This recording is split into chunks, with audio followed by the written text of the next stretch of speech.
तैत्तिरीय उपनिषद second part 2।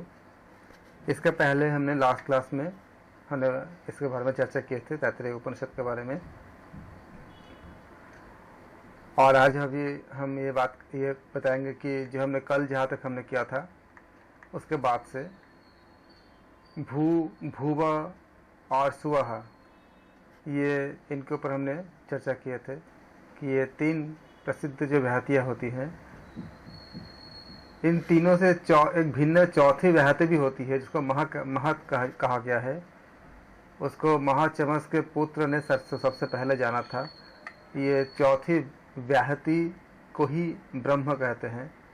वह सभी व्याहतियों का आत्मा होते हैं।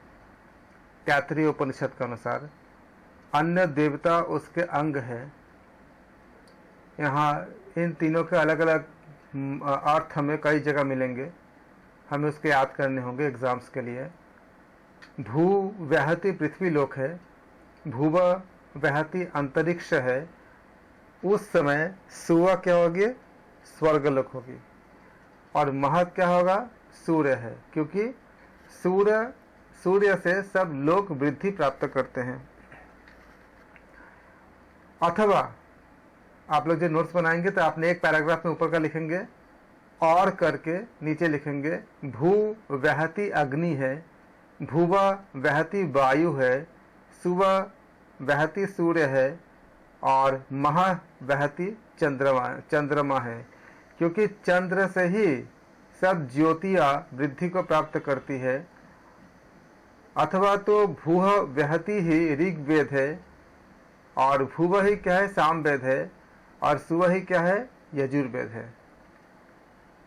यह महाब्रह्म है, क्योंकि ब्रह्म से ही सब वेद वृद्धि प्राप्त करते हैं। यह भू ही व्याहति ही प्राण है, भुव अपान है, सुवह व्यान है और मह क्या है? अन्न है। अन्न से ही सभी प्राण वृद्धि अर्थात प्राप्त करते हैं, तृप्त होते हैं। अर्थात ये तीनों व्याहतियाँ मानो प्राण ही है। और महा क्या है? आपका अन्न, ये चौथी व्याहति है। ये चार व्याहतियाँ चार प्रकार के, 4 इंटू 4 कितना होगा? 16 हो जाएगा। तो 16 प्रकार की होती है।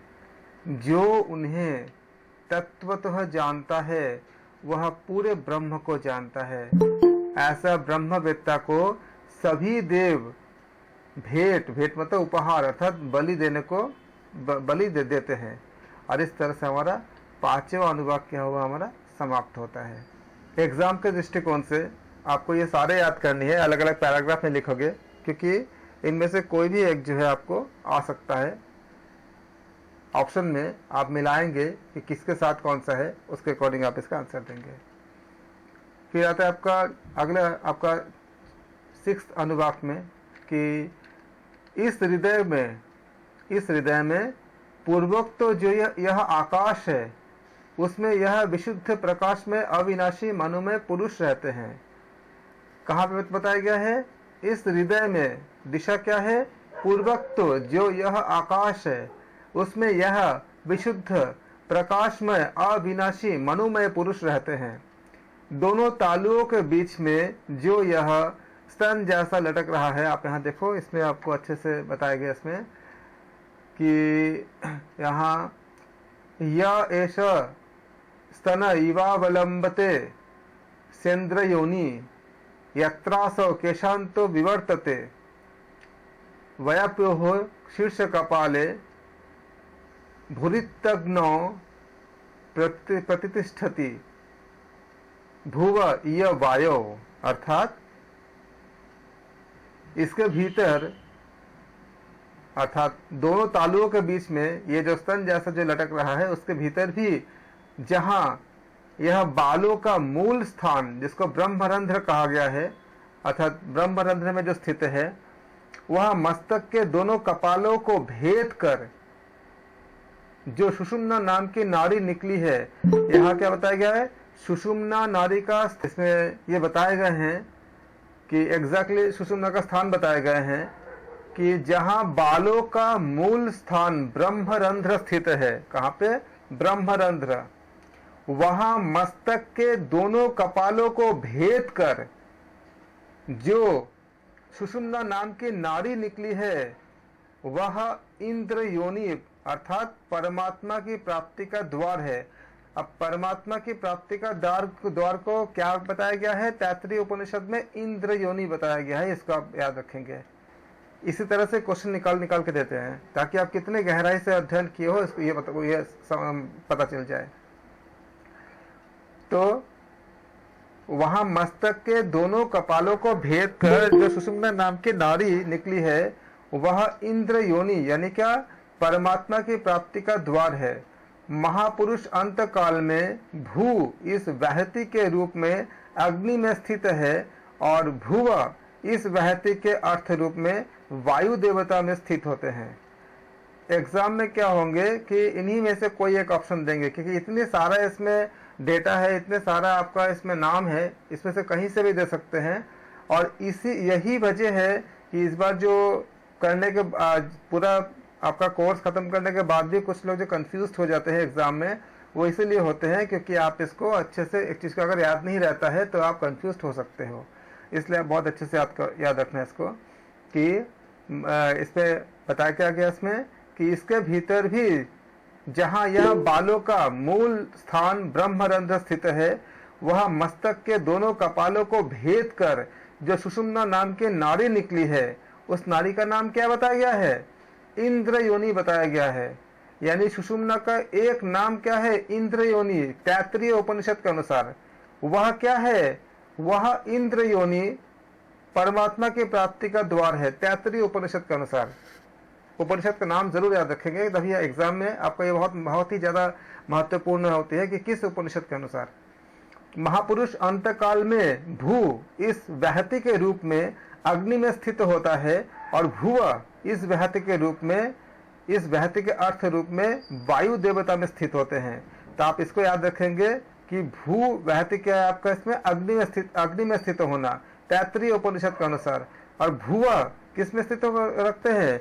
इसमें वायु देवता में स्थित होते हैं। किसके अनुसार? तैत्तिरीय उपनिषद के अनुसार। उसके बाद वह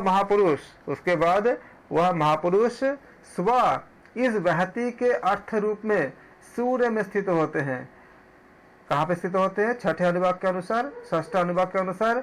उसके बाद वह महापुरुष स्व इस वहति के अर्थ रूप सूर्य में स्थित होते हैं।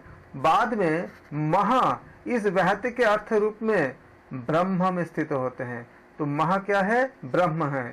तैत्तिरीय उपनिषद के अनुसार वह मनुष्य स्वराज्य को प्राप्त कर लेता है, मन के स्वामी को प्राप्त कर लेता है, वह वाणी का स्वामी हो जाता है, वह नेत्रों का स्वामी हो जाता है, वह विज्ञान का स्वामी हो जाता है। क्या समझा आपने? क्या पाया इसमें? जब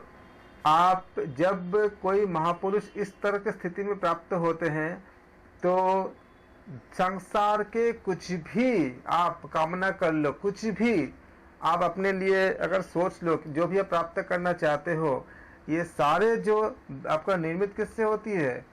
आकाश, वायु, अग्नि, जल और पृथ्वी, इसी से पंच महाभूत से निर्मित होती है। जब ब्रह्म में स्थित होते हैं, इसमें क्या बताया गया है कि बाद में महा इस वहति के अर्थ रूप ब्रह्म में स्थित होते हैं। जब इस स्थिति में होते हैं तो सारे के सारे जितने भी आपका पंच महाभूत से लेके बाकी सारे चीजें जितने हैं वो उसकी उत्पत्ति कहाँ से हुई है? मूल उत्पत्ति तो इसी स्थान से हुई है ना, इसी ऊर्जा से हुई है। तो क्या होता है? मनुष्य स्वराज्य को प्राप्त कर लेता है। राज्य का मतलब खाली जमीन का टुकड़ा नहीं, खाली भूमि का टुकड़ा नहीं।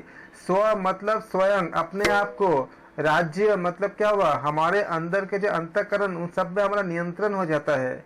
और जब ऐसा होता है तो क्या हमारे लिए अष्ट सिद्धि नवनिधि बहुत छोटी चीज हो जाती है, बहुत आराम से मिल जाती है। और जब अष्ट सिद्धि नवनिधि सब चीज प्राप्त हो जाते हैं तो कुछ भी आप चाहो वो सारा कुछ आपके हो जाते हैं, क्योंकि आप वो चीजें आपके एकदम पूरा नियंत्रण में है। उस स्थिति में चाहो तो कोई भी बदलाव कर सकते हो किसी भी यूनिवर्स के सिस्टम में, लेकिन उस स्थिति तक जो पहुंच जाते हैं उनको ये बिल्कुल इच्छा ही नहीं होता कि किसी चीज़ में कोई बदलाव करे। अभी हमें इच्छा होता है अगर हमें बस ये कंट्रोल हो जाए, ये मिल जाए तो हम ऐसा करेंगे, हम इस तरह चेंज कर देंगे। लेकिन जिन महापुरुष को, जिन योगी जो योगी जन होते हैं, जो संत होते हैं, जो उस स्थिति तक प्राप्त हो चुके होते हैं, तो उनको ये समझ आ जाता है कि ये सारे चीज़ें जो बनाई गई है उसकी आवश्यकता क्या है, तो उस आवश्यकता को भी वो समझ जाते हैं। इसलिए क्या होता है, उसमें कुछ भी चेंज नहीं करते हैं। जैसे कि मान लो कोई अगर मूवी बना रहा है और कोई मूवी देख रहा है, तो मूवी देखने वाला शायद ये सोच सकता है कि अगर मैं होता तो मैं ऐसा चेंज करता, वैसे करता, ऐसा करता, इस तरह से। लेकिन जो निर्देशक होते हैं, जो डायरेक्टर होते हैं, उनको पता है कि अगर मैं इसमें कुछ बदलाव करूंगा तो वो चीज़ नहीं आएगी जो मुझे इसमें इस समय मुझे बनाना था। तो वो चाहे तो सब बदलाव कर सकता है, लेकिन वो करता नहीं है। क्योंकि करेगा तो क्या होगा, वो चीज़ें नहीं आ पाएगी जो उसको लाना था उस मूवी के, उस चलचित्र के द्वारा। सेम तरह से जो माया इत्यादि से जो हमारे जो पूरा ब्रह्मांड जो बने हुए हैं, उसमें बदलाव वो चाहे तो कर सकते हैं, लेकिन उस स्थिति तक जाने के बाद वो नहीं करना चाहता। उसको समझ आता है कि ये सृष्टि जो है इसकी आवश्यकता क्या है, और इसके उत्पत्ति जो हम जानते हैं कि एक बार प्रलय होता है, उसके बाद से फिर से सारा कुछ की उत्पत्ति होती है, वो इसको समझ जाता है पूरा। अर्थात मन के स्वामी को प्राप्त कर लेता है तो मन उसके पूरा नियंत्रण में हो जाता है। मन के स्वामित्व मतलब अपने मन, अपने इंद्रिया, मन सब कुछ क्या उसके नियंत्रण में हो जाता है। वो वाणी का भी स्वामी हो जाता है। यह वाणी खाली हमारे बोलने का मतलब नहीं है, वाणी मतलब क्या है, परम तत्व का भी स्वामी हो जाता है। वाणी मतलब तस्य वाचकः प्रणवः, आपने अध्ययन किए होंगे योग दर्शन में, तो उसका भी वो एकाकार हो जाता है क्योंकि ब्रह्म में विलीन हो चुका होता है। वह नेत्रों का भी स्वामी हो जाता है, वह विज्ञान का भी स्वामी हो जाता है, क्योंकि उसके उस स्थिति में कोई भी ज्ञान उसके ऊपर होता ही नहीं है। इसी कारण से हमारे जो जितने भी हमारे महान महान जो हमारे जो मुनि हुए हैं, जो ऋषि हुए हैं, जो तपस्वी हुए हैं, उन्होंने जो बता दिया आप कितनी बार उसको खोज कर देख लो वही निकलता है, क्योंकि वो विज्ञान का स्वामी हो जाते हैं। सारे विज्ञान उनके अधीन हो जाता है। तो उनके लिए कोई भी ज्ञान प्राप्त करने की आवश्यकता नहीं होती, क्योंकि सारे विज्ञान की उत्पत्ति उस ब्रह्म से ही हुई है। इसलिए कहा गया कि वो विज्ञान का स्वामी हो जाता है, सारे समस्त ज्ञान उसके अंदर ही समा जाता है।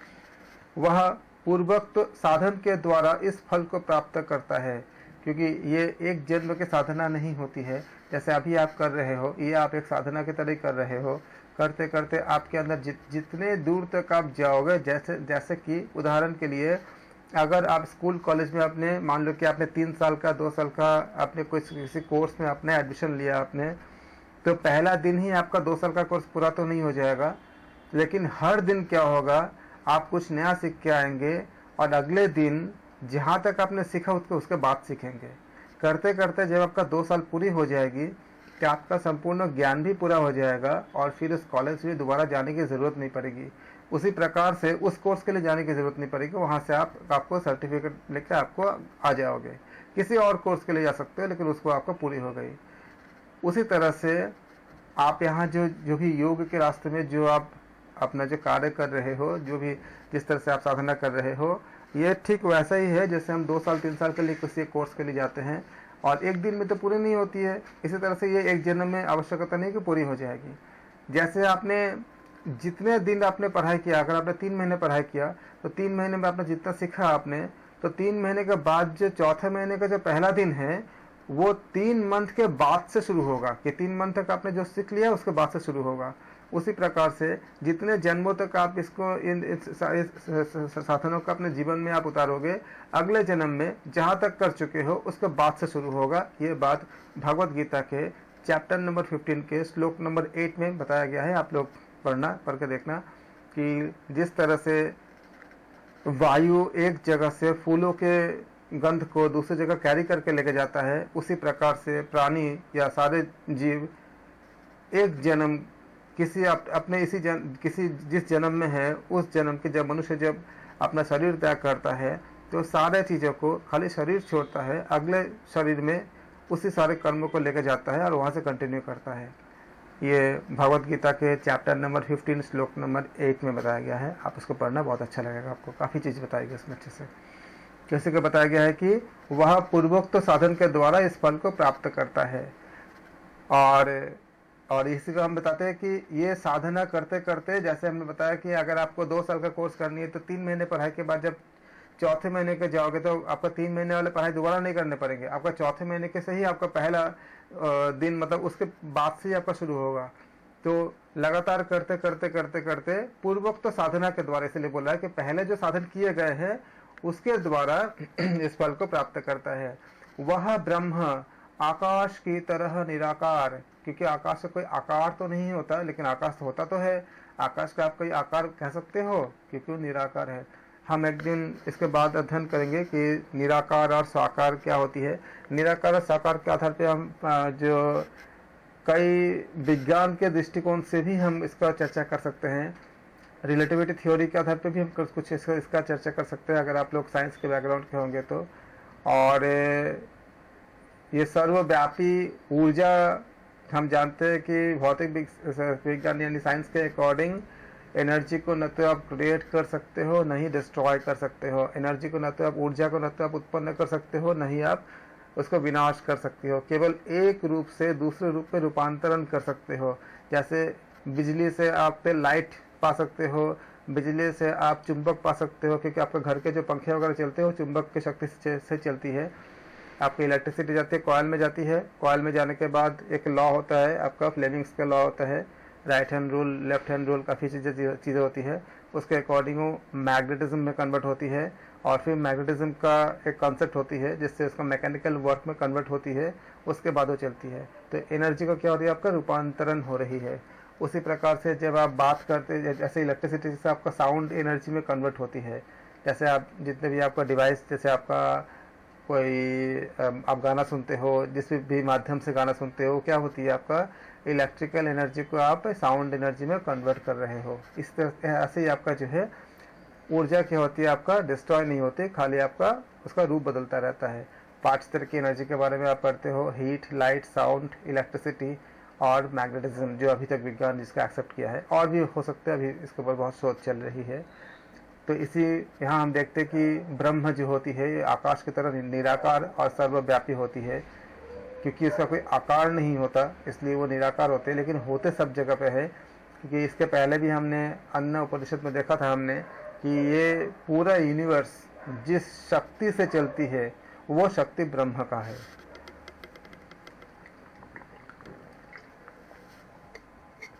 हम उस, जैसे हमारे सेंसेस से, आंखों से या किसी और से हम ब्रह्म को देख नहीं सकते या सुन नहीं सकते, लेकिन ब्रह्म जिस शक्ति से है ये सारी चीज, हमारे आंखें काम कर रही है, हमारे कान की जो श्रवण इंद्रिया कार्य कर रही है, वो क्या होती है, आपका ब्रह्म है।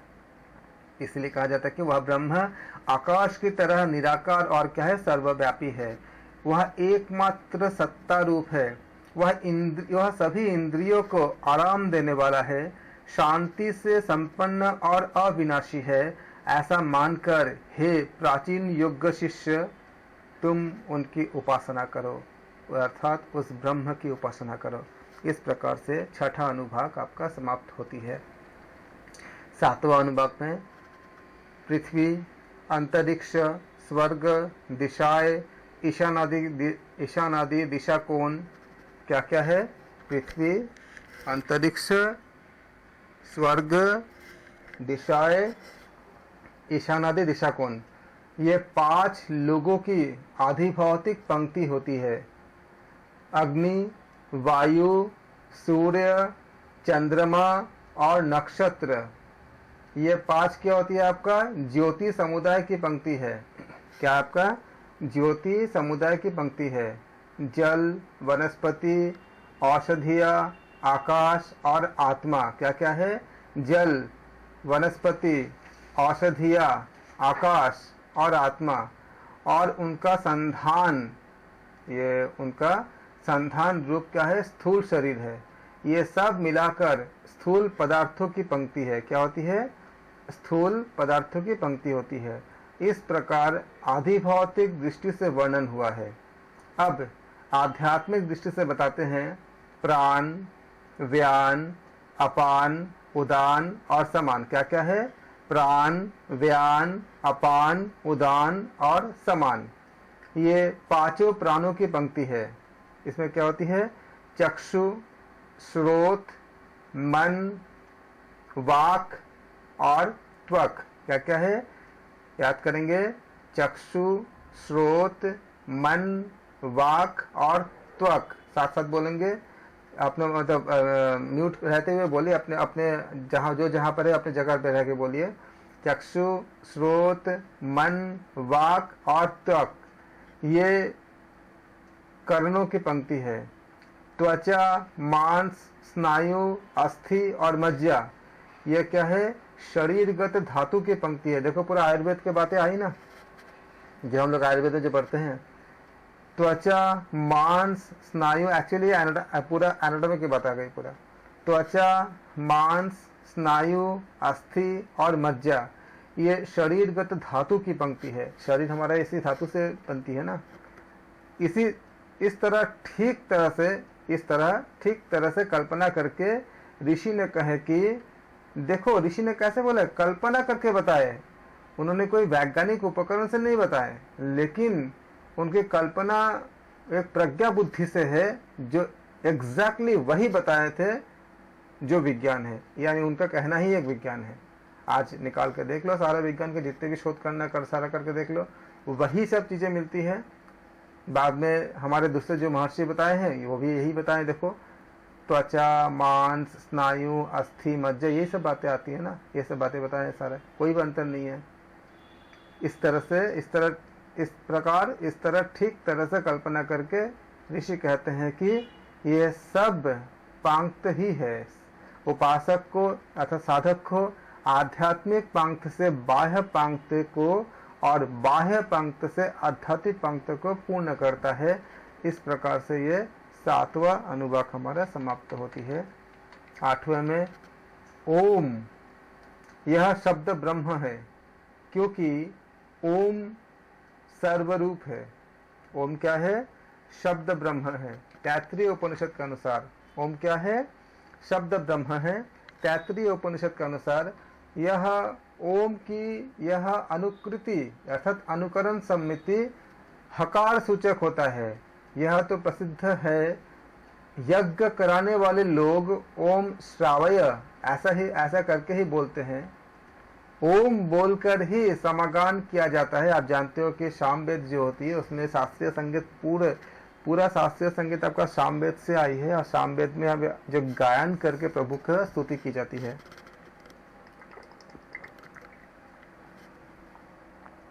आप अगर एक बार अध्ययन करेंगे, आप में से अगर कोई संगीत के अगर शिष्य हो, छात्र हो, तो आप जानते हो कि संगीत में इसमें नाद, श्रुति, लय, इन सब के बारे में जो बात की जाती है, और जैसे सा रे गा मा पा धा नी सा, ये सब आपका शॉर्ट फॉर्म होता है।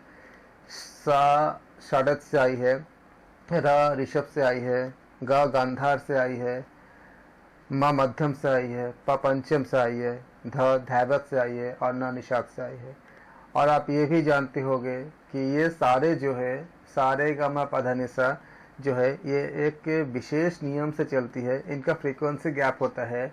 सा से र का जितना फ्रीक्वेंसी गैप होती है, र से सा रे ग का रे और ग का उतनी ही होती है। इसमें कुछ कोमल होते हैं, कुछ शुद्ध होते हैं। उनके भी जो आपका श्रुति नाद पे जाओगे तो ये क्या होती है, आपका एग्जैक्टली जो आपका जो फ्रीक्वेंसी होती है उसका डिफरेंसेस होती है। और ये जो सरगम है, ईश्वर ने, अगर आप इसको बहुत गहन अध्ययन करोगे तो ईश्वर ने ये सारे किसी प्राणी को दिए हैं, मतलब एनिमल और बर्ड को दिए हैं। जैसे पंचम, कोयल जब कुहू आवाज करता है वो पंचम में होता है। जो सारे गा मा पा धा नि सा बोलते हैं, जो पा होती है वो कोयल का आवाज होती है। उसी प्रकार से मोर का जो आवाज होती है वो षडज में आती है। उसी प्रकार से मेढक का आवाज और आपका जो बकरी का आवाज होता है, ये सारे जो आपका ये आपका एक एक स्वर में आता है। इसके एग्जैक्टली जो वाइब्रेशन होती है उसी से मैच करता है, ट्यूनिंग करता है। जो लोग आपका संगीत के अगर अध्ययन करते हो आप, और संगीत के साथ अगर विज्ञान को जो आप देखते, इसका हम कल वाइब्रेशन के बारे में हम बता रहे थे आपको, फॉर्मूला बता रहे थे आपको कल या परसों के क्लास में। जब हम मिलाते हैं तो क्या होती है, वो आपका शास्त्रीय संगीत का सारा चीज़ें बनती है। और इसका जो राग बनती है, जैसे राग भीमपलासी हो गया, राग तोरी हो गया, राग भैरव हो गया, भूपाली हो गया। राग भूपाली शाम के 7 बजे का राग है। राग भैरव आपका जो है, भैरव भी आपका सुबह का राग है। कि हर समय का अपना एक खास तरह के आपका त्रिगुण में सतोगुण, रजोगुण, तमोगुण से आपका डिवाइडेड होती है और अलग से भी उसका मैकेनिज्म होती है। जैसे ब्रह्म मुहूर्त बहुत सात्विक होती है, बहुत ही ज़्यादा सात्विक होती है। सुबह का जो आपका 3 से 5 बजे का टाइम होती है, बहुत ही ज़्यादा सात्विक होती है, एकदम पूरा स्पिरिचुअल ऊर्जा बहुत बहुत ज़्यादा होती है। उसी प्रकार से जो दोपहर का टाइम होती है राजसिक होती है। देखो चंचलता कितनी ज़्यादा होती है 12 बजे के आसपास, दोपहर 12 बजे 1 बजे के आसपास बहुत ज़्यादा आपका चंचलता होती है। रात जो होती है उसमें आपका तमस बहुत ज़्यादा होती है। रात आपका जो 11-12 बजे के आसपास का समय होती है।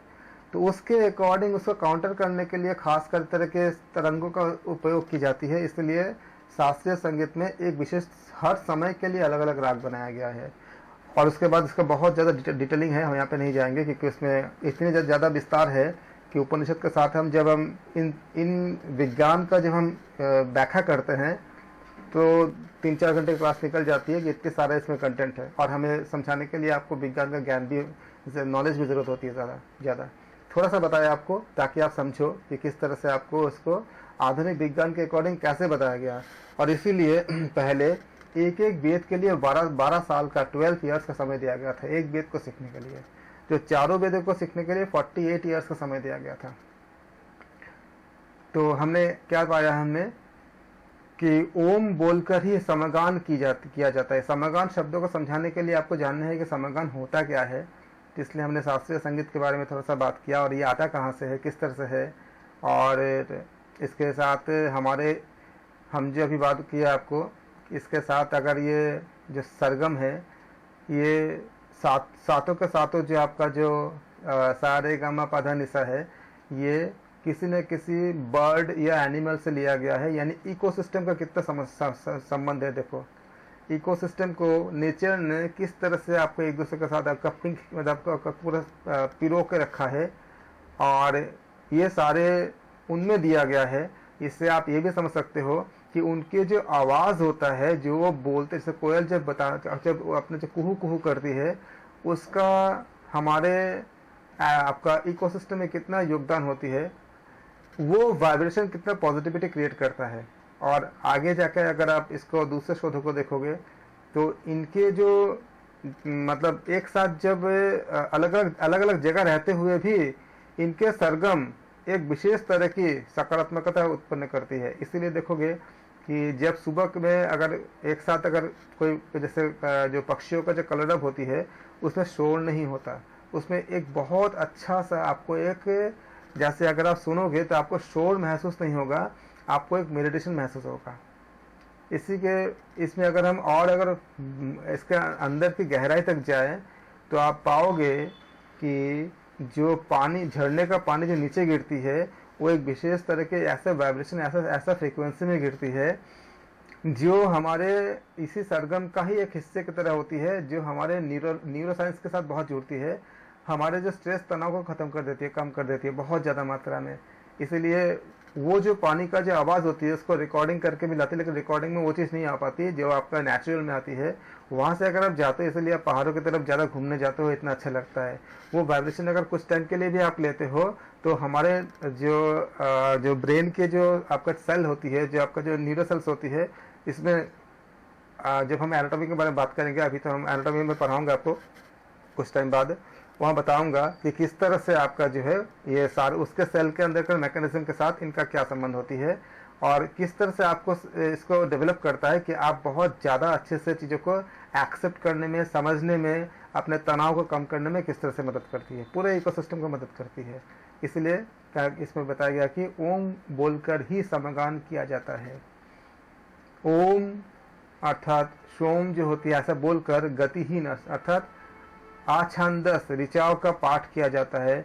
ऊर्ध्वयु लोग प्रत्येक कर्म में ओम का उच्चारण करते हैं। ओम का उच्चारण करके ही ब्रह्मा यह चौथा ऋत्विक अनुमति देता है। वेदाध्ययन करने वाला ब्राह्मण ओम बोलकर कहता है, मैं ब्रह्म को, वेद को या पर ब्रह्म को प्राप्त करूं, और इसलिए ब्रह्म को प्राप्त करता है। यहाँ 8वां अनुभाग पूर्ण होता है। आप ऐसे भी देखे होंगे, हम जब भी हम पूजा करते हैं ओम नमः शिवाय बोलते हैं, ओम वासुदेवाय नमः बोलते हैं, और इसी बात को हमारे जो हम अपने जीवन भर हम जिसको हम करते आए हैं, और इसको हमें शास्त्र में भी उपनिषद में भी इस तरह से हमें समझाए गए हैं, बताए गए हैं। इसके अंदर के जो आपका जो शास्त्र में ये यहाँ यत्ते बताए हैं, इसको अगर हम थोड़ी सी अगर हमको एनाटॉमी और उसके साथ साथ अगर हम फिजिक्स के, क्वांटम फिजिक्स के, और आपका जो बाकी जो भौतिक विज्ञान के जो अलग अलग जो ब्रांचेस होती है, और इसके साथ ही जब आपका वेव साइंस मतलब जो तरंग के विज्ञान होती है, इसके साथ इसके जो आपका हम कह सकते हैं कि एटॉमिक लेवल के ऊपर जब हम डिस्कशन करते हैं, उस लेवल पे जाके अगर हम बात करेंगे तो चीज़ें एकदम पूरा साइंटिफिकली पूरा समझ आती है। इसके लिए हमें जो हम ये चाहते हैं कि उपनिषद इत्यादि के बारे में जो बताया गया है, यह शास्त्र के साथ साथ आधुनिक विज्ञान के साथ हम ये किस तरह से विज्ञान के जितने लॉज है, जितने फॉर्मूलाज है, इसके साथ एकदम पैरेलल चलता है। आप बहुत जगह ऐसा पाओगे कि विज्ञान के जो नियम है वो इन उपनिषद और वेदांत के पढ़ने के बाद ही उसको प्रूफ किया जा सका है, या उस तरह के लॉ को लाया गया है। और ये कहना बड़े बड़े वैज्ञानिकों, बड़े बड़े साइंटिस्टों का खुद का कहना है। जैसे रविंद्रनाथ टैगोर जी को एक बहुत बड़े फिजिक्स के वैज्ञानिक थे, उन्होंने बताया था कि ये लॉ जो है हमें वेदांत से मिली है। वेदांत पढ़ने के बाद मुझे समझ आया इस लॉ के बारे में। हाइजेनबर्ग अनसर्टेनिटी प्रिंसिपल, हाइजेनबर्ग के अनिश्चितता का नियम। अगर कोई लोग आप लोगों में से अगर साइंस को विद्यार्थी है, फिजिक्स पढ़े हो, और उसमें आप पढ़े होंगे कि इलेक्ट्रॉन जैसे छोटे पार्टिकल के वेलोसिटी और पोजीशन हम दोनों को एक्यूरेटली हम मेज़र नहीं कर सकते। तो ये आप जिन लोगों को पता है साइंस के बारे में उनको समझ आएगा। तो ये लॉज जो होती है ये वेदांत से उन्होंने पाया था, और इसका बहुत महत्व है इस लॉ इस नियम का भौतिक विज्ञान में, मतलब फिजिक्स में। उपयोग करके इन्हीं लॉ के द्वारा हम उपनिषद के बहुत सारे बातों को हम एक्सप्लेन कर सकते हैं। एक्चुअली ये उपनिषद से ही सारे लॉ, बहुत से लॉ जो आपका डिराइव हुई है, ये साइंटिस्टों ने खुद माने हैं। तो शास्त्रादि द्वारा बुद्धि में किया, अब हम करेंगे आपका दसम अनुभाग मतलब 10वां अनुभाग। शास्त्रादि द्वारा बुद्धि में किया गया निश्चय अर्थात रीत और अध्ययन अध्यापना करना चाहिए। उस समय शिक्षा कितनी ज़्यादा उन्नत अवस्था में था, इसको आप देखो। शास्त्रादि द्वारा बुद्धि में किया गया निश्चय अर्थात रीत और अध्ययन अध्यापना करना चाहिए। सत्य और अध्ययन अध्यापना करना चाहिए। देखो हर एक के साथ क्या करना चाहिए, अध्ययन अध्यापना करना चाहिए। तप और अध्ययन अध्यापना करना चाहिए। तप के साथ साथ क्या करेंगे, हम तप का खुद भी अध्ययन भी करेंगे, अध्यापना भी करेंगे। इंद्रिय संयम और अध्ययन अध्यापना करना चाहिए। अगर हम खाली खुद अगर इंद्रिय संयम हमें खुद भी करने चाहिए, और इंद्रिय संयम से संबंधित बातें हमें दूसरों को समझाना भी चाहिए, बताना भी चाहिए, अध्ययन भी करना चाहिए, अध्यापना भी करना चाहिए। जैसे ऐसा नहीं कि हम खाली बोल देते कि इंद्रियों का संयम करो। अगर इंद्रियों का संयम करने के लिए हमें ऐसे बहुत सारी चीज़ें करने पड़ते हैं जिससे इंद्रिय संयम हो। हम खाली किसी का ऐसे बोल देने से नहीं होगा कि इंद्रिय संयम करो, या कोई नहीं कर रहा, शिकायत नहीं करना है। उसके लिए खुद में बहुत से बदलाव लानी होती है। कैसे, जैसे अगर मैं कहीं पे सूखी मिर्च जला दूं, तो सूखी मिर्च जलाऊंगा तो क्या आएगा, सामने वाला खासेगा, जो सामने जो बैठा होगा। अब मैं अगर उसको भी शिकायत करूँ भाई तुम खास क्यों रहे हो, तो ये तो शिकायत करना ही गलत है, क्योंकि मैं सूखा मिर्च जलाऊंगा और खांसी आएगी। उसी प्रकार से अगर मुझे ये चाहिए कि किसी को खांसी ना आए, तो हम पहले क्या करेंगे, हम पहले ये सब निश्चित करेंगे कि मिर्च जलने न पाए, सूखा मिर्च कहीं जलने न पाए। अगर जलेगा तो खांसी आना बहुत लाजमी है। और उस समय अगर कोई खांसी को हम किसी को कंप्लेन करें कि ये खांस क्यों रहा है, या उसको डांटे जो खांस रहा है, और मैं खुद ही उसको अगर सूखा मिर्च जलाऊंगा, तो ये कोई आपका लॉजिकल नहीं हो पाया। इसके लिए हमें अपने आप को पहले सही करने पड़ेंगे। उसी प्रकार से अगर हमको इंद्रियों का संयम करना होगा, तो हमारे जो आहार होते हैं, खाना होते हैं, हर खाने की अपनी एक ऊर्जा होती है, एक गुण भी होता है। सतोगुणी खाना भी होता है, रजोगुणी खाना भी होता है, तमोगुणी खाना भी होता है। इसीलिए आप देखोगे कि अगर तमोगुणी हम आहार लेते हैं या तमोगुणी सोच लेते हैं, दोनों में से, तो क्या होता है, हमारे इंद्रिय संयम नहीं हो पाता। इसलिए मिताहार के बारे में हर ग्रंथ में लिखी हुई है। आप चाहे भगवत गीता ले लो, चैप्टर नंबर 6 में देखो, मिताहार के बारे में लिखी हुई है। आप हठयोग प्रदीपिका पढ़ लो, आप बाकी जितने भी हठयोग के ग्रंथ पढ़ लो, सब जगह मिताहार के बारे में बताई गई है। आप घिरन संहिता का अध्ययन करो, देखो हमें भी मिताहार के बारे में बताई गई है। मिताहार हर जगह क्यों कहा जाता है? क्योंकि अगर हम अपना आहार में अगर हम सात्विक आहार नहीं लेंगे तो राजसिक और तामसिक आहार लेने के बाद वो आहार हमारे शरीर में राजसिक और तामसिक गुण को ही उत्पन्न करेंगे। और अगर ऐसा गुण उत्पन्न करेगा, अगर ऐसा गुण अगर उत्पन्न होंगे, तो हम किसी को कितना ही बोले इंद्रिय संयम करो, ये ठीक वैसा ही हो गया कि हम सूखी मिर्च जलाएंगे और सामने वाले को बोलेंगे तुम खासना मत। बात यही हो गई। आप इसका अगर तार्किक ढंग से देखोगे कि जब कोई इंसान अगर कोई अल्कोहल लेता है तो उसका बिहेवियर में कितना चेंज हो जाती है। नॉर्मल जब नहीं लेता उस समय से, और जब लेता है तो उसका बिहेवियर में चेंज हुआ, क्योंकि उसका अपना एक आपका एक क्या होती है, जो आहार का एक गुण होती है, तमोगुण, सत्वगुण, रजोगुण, ऐसा होता है। तो उस समय क्या होती है, बदलाव आती है। कुछ लोग अगर नियंत्रण करते हैं तो बहुत अच्छी बात है, उनके लिए बहुत ज़्यादा उनका शक्ति है और उनको हम प्रणाम भी करते हैं। ऐसे कुछ लोग करते भी है, बहुत अच्छा नियंत्रण करते भी है।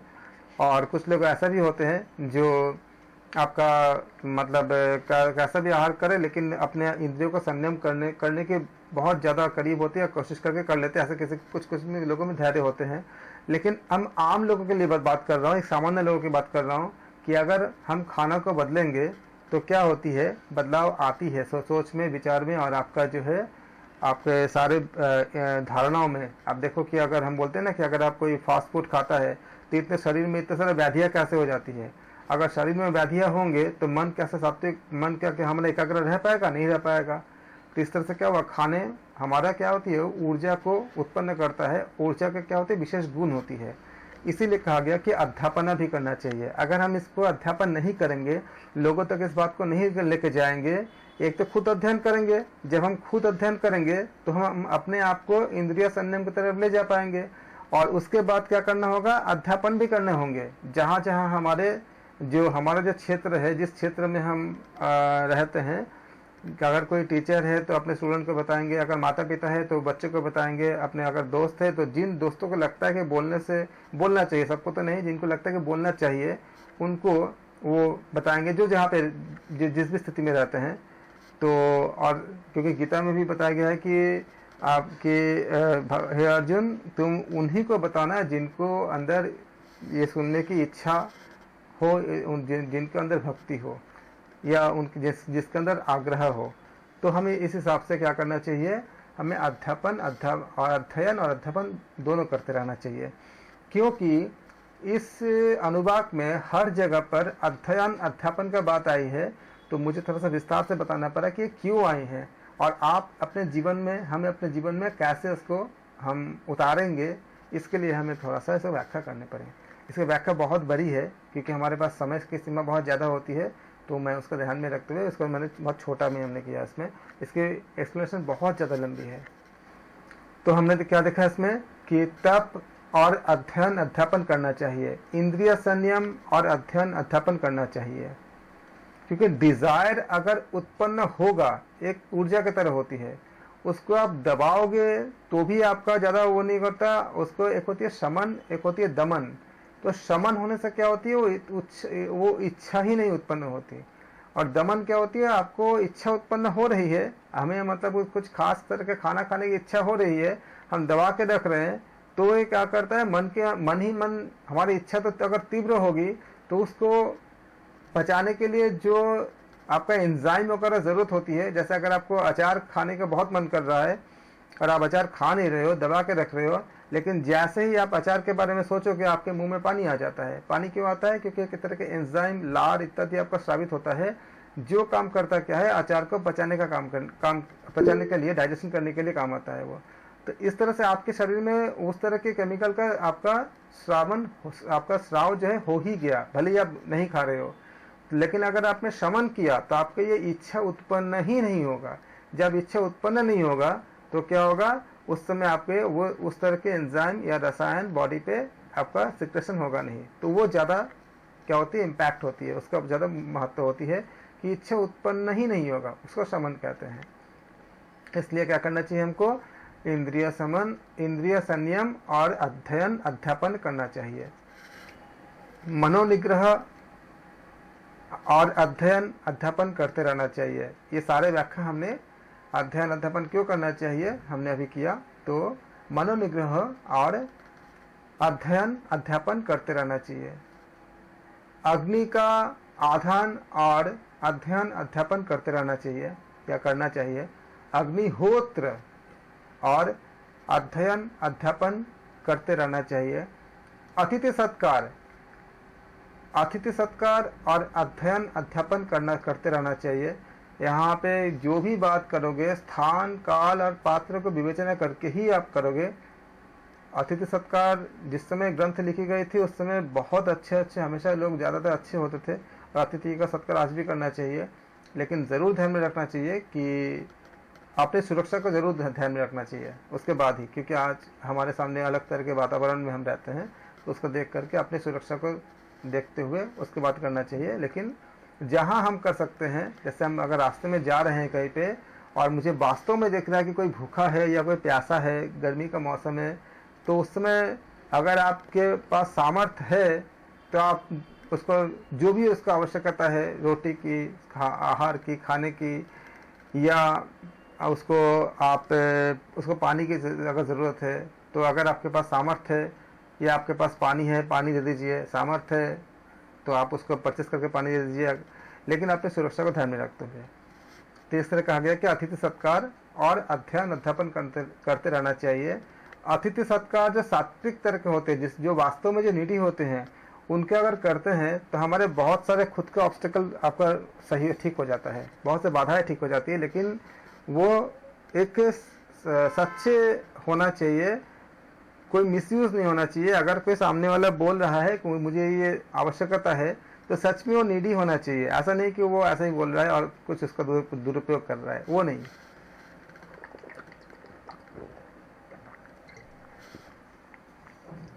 दुरुपयोग करने से इसमें बारे में भगवत गीता में बताई गई है कि दान कितने तरह की होती है। सात्विक दान जब स्थान काल पात्र का विवेचना करते हैं, विवेचना करके सही व्यक्ति को, उचित व्यक्ति को सत्कार सहित, सम्मान सहित और स्थान काल पात्र की विवेचना करते हुए, अगर एक मतलब आपका जो वास्तविक सच्चे जो नीडी होते हैं, ऐसे व्यक्ति को अगर हम दान देते हैं तो सात्विक दान होता है। इससे बहुत अच्छा फल की कामना बिना किए अगर दान करते हो तो सात्विक दान होता है, इससे बहुत मंगल होता है। वही अगर दान अगर मान लो कि दिखावा करने के लिए या लोगों के सामने अपना विज्ञापन करने के लिए, या मतलब एक तरह के मतलब अपने अहंकार की तुष्टि करने के लिए करते हैं, उसको राजसिक दान कहते हैं। और कुपात्र में बिना आपका पात्रता जांच किए, स्थान काल पात्र की अगर हम विवेचना बिना किए किसी को भी अगर अपात्र को दान करते हैं तो तामसिक दान होती है। तामसिक दान से जो दाता, जो देने वाला होते हैं, उनका हानि हो सकता है। और सात्विक दान से क्या होता है, ये जो दाता होते हैं उनका बहुत मंगल होता है। इसके बारे में हम जब भगवत गीता जब हम पढ़ेंगे, हम जल्दी भगवत गीता भी हम शुरू करेंगे, तो हम इसको विस्तार से देखेंगे। और उसके साथ इन कार्यों का यहाँ तो हम नहीं करेंगे क्योंकि बहुत समय लग जाएगा। हमारे एनाटॉमी के साथ कितना महत्व होती है और हमारे जो न्यूरो साइंस के साथ कितने महत्व होती है, इसके ऊपर बहुत बड़ी एक रिसर्च किया गया था। उसका डेटा यह कहता है कि करीब करीब मतलब बहुत बड़ी संख्या में सैंपल लिया गया था कि जिन लोगों, कुछ लोग ऐसे होते हैं जिनको दूसरे की मतलब बिना किसी उसके स्वार्थ के अनकंडीशनल जो मदद करने के जो बहुत स्पृहा होती है, बहुत इच्छा होती है, जो मदद करते हैं, उनके जीवन में ये पाया गया है। और जो किसी का वो नहीं देखते, मतलब ये खाली देख लेते हैं कि सामने वाला जो है सात्विक है कि नहीं है। जैसे आप जानते हो कि सुपर 30 में जो आप एक आपका जो बिहार में जो एक है, जो इतने बच्चों को एक साथ मतलब लेके जो आपका इंजीनियरिंग की पढ़ाई करते हैं, कुछ उन्होंने कुछ पैसा नहीं लेते, खाली सही पात्र देख लेते हैं, उन पर पूरा ध्यान लगाते हैं। ऐसे जो इस तरह से करते हैं, ऐसे बहुत से और भी जगह पे लोग करते हैं अलग अलग तरह से। कोई आपका किसी का इलाज करते हैं, मेडिसिन देते हैं, कोई आपका जो वृद्ध लोगों की सेवा करते हैं, अलग अलग तरह से लोग ऐसा काम करते हैं। तो जो लोग बिना किसी स्वार्थ के और बिना किसी लालसा के केवल चुपचाप खाली लोगों की सेवा करते हैं, उनमें ये पाया गया कि वो अपने जीवन की चुनौतियां बहुत अच्छे से संभाल लेते हैं। उनको कभी डिप्रेशन नहीं होता या उनको कभी मतलब हताशा नहीं होता। वो अपने जीवन की जो चैलेंजेस होती है, उनको ऐसा शक्ति मिलती है, मतलब ये शक्ति तो ईश्वर की अलग से मिलती है, उनको अलग उनकी तरफ से आती है, कि वो अपने जीवन के चुनौतियों को बहुत अच्छे से हैंडल कर पाते हैं कंपैरिजन टू उनके जो ऐसा नहीं करते। तो इसके साथ हम जब हम भगवद गीता पढ़ेंगे तब मैं आपको जो मेडिकल साइंस में जो कॉन्सेप्ट्स होती है हमारे ब्रेन की, मस्तिष्क की और चक्रास के ऊपर जो आपका जो विज्ञान होते हैं, एक चक्रा में उसमें पेटल्स होते हैं और उस पेटल्स का मतलब क्या होती है, उसमें जो हम बोलते हैं कि 72,864 नाड़ियाँ होती है, वो नाड़ियों का संबंध क्या होती है और उसके साथ हमारा न्यूरोलॉजिकल साइंस के साथ क्या संबंध होती है, उसमें हम व्याख्या करेंगे इसमें। तो इसमें बताया गया कि अतिथि सत्कार और अध्ययन अध्यापन करते रहना चाहिए, क्योंकि अगर सात्विक तरीके से किया जाएगा तो आपके लाइफ स्पैन को बहुत बढ़ा देता है और लाइफ के चैलेंजेस को सामना करने के लिए बेहद ज़्यादा आंतरिक शक्ति मिलती है। मनुष्य योचित कार्य के साथ अध्ययन अध्यापन करते रहना चाहिए, संतान उत्पत्ति और अध्ययन अध्यापन करते रहना चाहिए। ऐसा नहीं है कि हमें खाली ब्रह्मचर्य का पालन का अर्थ क्या होती है, हम एक उपनिषद में और देखेंगे। संतान उत्पत्ति करना और हमें जीवन में जो सांसारिक जीवन जो है, मतलब जो वैवाहिक जीवन होती है, उसके नियम के अंतर्गत रह करके जब हम सारा कुछ निभाते हैं तो ये बहुत बड़ी उपलब्धि होती है और ये भी हमें ब्रह्म प्राप्ति का मार्ग हम इस रास्ते से होते हुए भी हम कर सकते हैं। जो हमें पहले जो उपनिषद बताया गया था कि त्याग पूर्वक भोग करो प्रथम उपनिषद में, और 100 साल की इच्छा करो, इसमें भी बताया गया था ईशावास्य उपनिषद में। तो इसमें भी ये बताया गया कि संतान उत्पत्ति के बारे में हम एक उपनिषद, हालांकि ये उपनिषद जो बता रहे हैं वो आपका नेट के सिलेबस में नहीं है, लेकिन मैं एक और मेरा प्लेटफॉर्म है जहाँ पे मैं खाली नॉलेज के लिए कराता हूँ। उसमें एक है गर्भो उपनिषद, उसमें संतान उत्पत्ति से संबंधित बहुत ज़्यादा बारीकी से विज्ञान को बताया गया है। महर्षि पिपलाद जो प्रश्न उपनिषद के जो ऋषि है वो उनके द्वारा बताई गई है, उस पर भी हम अध्ययन करेंगे किसी और प्लेटफॉर्म में। जिनको करना होगा मैं लिंक सेंड करूँगा, उस दिन आप जान कर सकते हो। पूरा प्रेगनेंसी के ऊपर कंप्लीट आपका जो है गायनोलॉजी, मतलब आपका गायनो के ऊपर पूरा इसमें है, पूरा बहुत ज़्यादा डिटेल है, बहुत विस्तार से। इतना विस्तार से आज के मेडिकल साइंस को भी अभी बहुत समय है वहाँ तक पहुँचने में, इतनी अच्छी बातें बताई गई है इसमें। तो संतान उत्पत्ति और एक और है जिसमें आपको मेडिकल साइंस के बारे में बताई गई है, वह है शिव गीता। जैसे हम भगवद गीता करते हैं ऐसे यम गीता होती है, शिव गीता होती है, ऐसे अलग अलग और भी गीता है।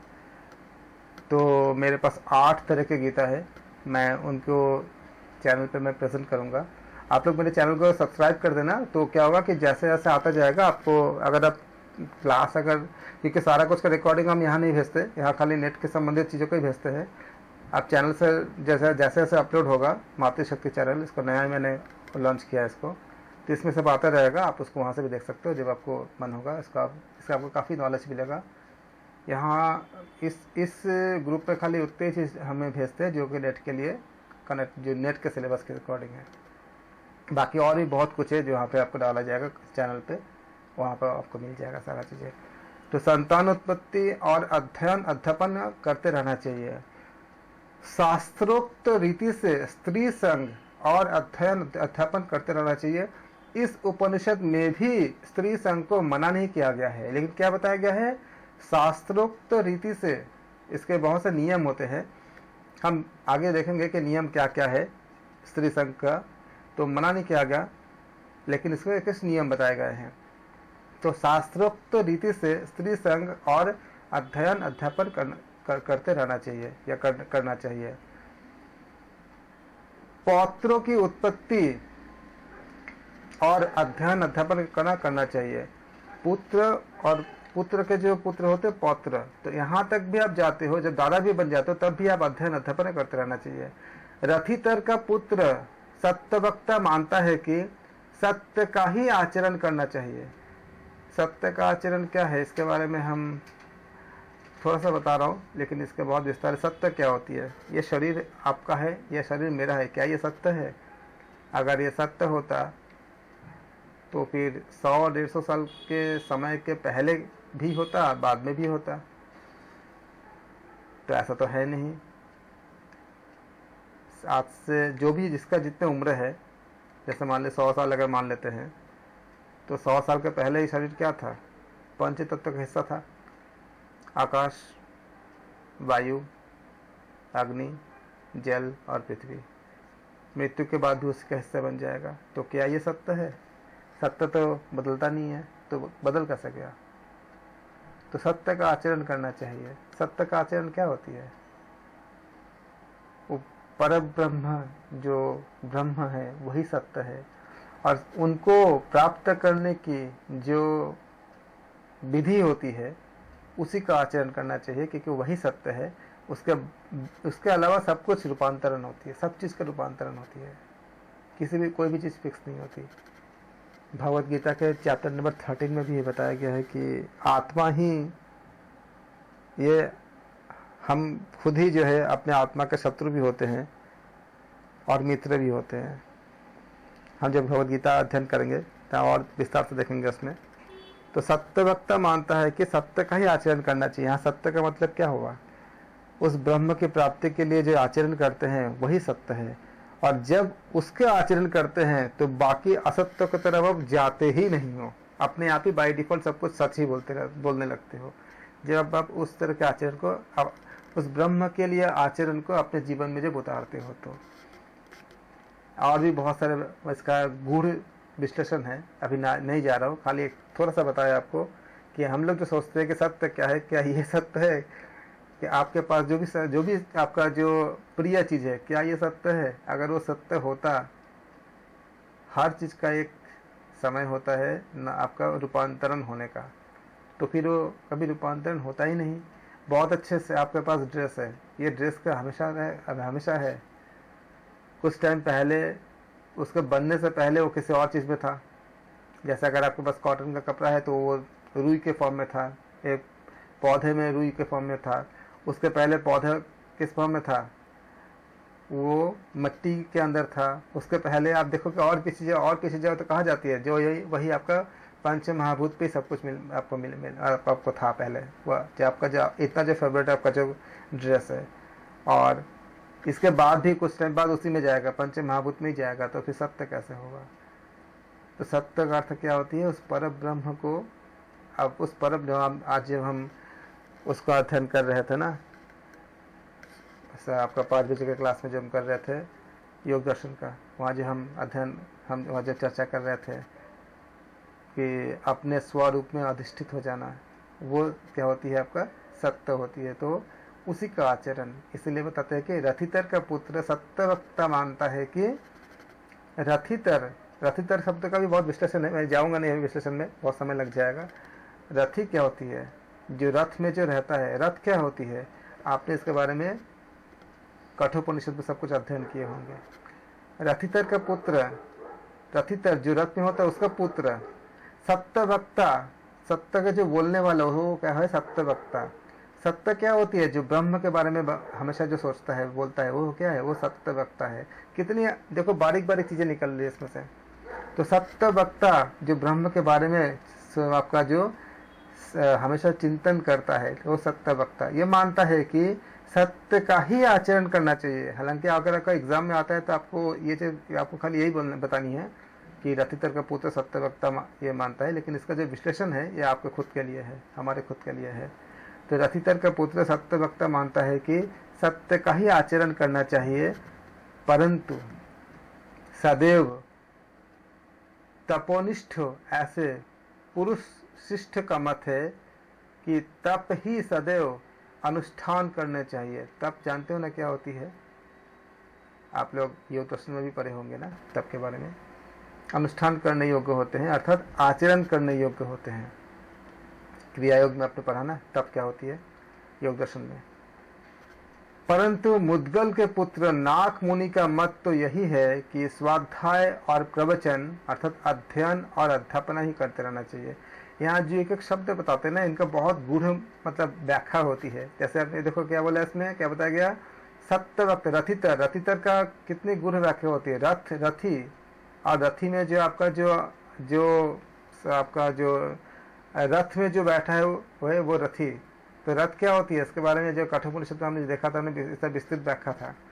का पुत्र सत्यवक्ता, हमें लगता है सत्यवक्ता किसी का नाम है, नाम लगता भी है, लेकिन जो सत्य को बोलने वाला, कौन बोलने वाला? जो क्या बोलने वाला? सत्य क्या है? क्या ये आप जो बोलते हो क्या यथार्थ यही सत्य है? वो तो है भी नहीं, क्या बोलोगे? लेकिन नॉर्मली तो लगता है ना, ये शरीर तो हमारा ही है, देखने से कहाँ झूठ लगती है? लगती है? नहीं लगती है। आपका शरीर तो आप ही का लगता है, किसी और का थोड़ी लगता है। लेकिन सोचो, अगर जो सत्य होगा वो हमेशा सत्य होगा, तो पहले क्या था? पहले पंचतत्व का हिस्सा था, बाद में क्या होगा?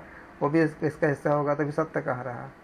तो इतनी बारीक बारीक इसका व्याख्या होती है ना, कि बहुत बारीक व्याख्या हो, इसमें बहुत सारा चीज़ें हमें जानने के लिए होती है। इसी तरह से जो शब्द बताए गए हैं कि तपोनिष्ठ पुरुषिष्ठ का भी ऐसे बहुत गहन व्याख्या होती है। तपोनिष्ठ ऐसे पुरुषिष्ठ का मत होता है कि तप सदैव अनुष्ठान करने योग्य, आचरण करने योग्य होते हैं। परंतु मुद्गल के पुत्र नाक मुनि का तो मत यही है कि स्वाध्याय और प्रवचन अर्थात अध्ययन और अध्यापन ही करते रहना चाहिए। इसलिए स्वाध्याय और प्रवचन यही वास्तव में तप है। सचमुच यह तप है। यहाँ 9वां अनुभाग पूर्ण हुआ। हमें एग्ज़ाम के दृष्टिकोण से हम अध्ययन करते हैं तो हमें बहुत ज़्यादा हम डिटेल में जा नहीं पाते, लेकिन डिटेल में हमें जाना भी होता है, नहीं तो इस उपनिषद का जो वास्तविक अर्थ है, वास्तविक जो मैसेज है, वो हम तक आ नहीं पाएगा। तो इसलिए हमें थोड़ा हम डिटेल में बीच में जाते हैं। लेकिन इन सब उपनिषद के बहुत ज़्यादा गहन डिटेल होती है, बहुत ज़्यादा आपका मतलब विस्तार होता है। और इनका संबंध मतलब हर लाइन पे, हर स्टैंजा पे इनका संबंध है। आपका एनाटॉमी, आपका क्वांटम फिजिक्स, ऑर्गेनिक केमिस्ट्री और आपका मनोविज्ञान और दर्शन, इन सब के साथ बहुत ज़्यादा कनेक्टेड होती है।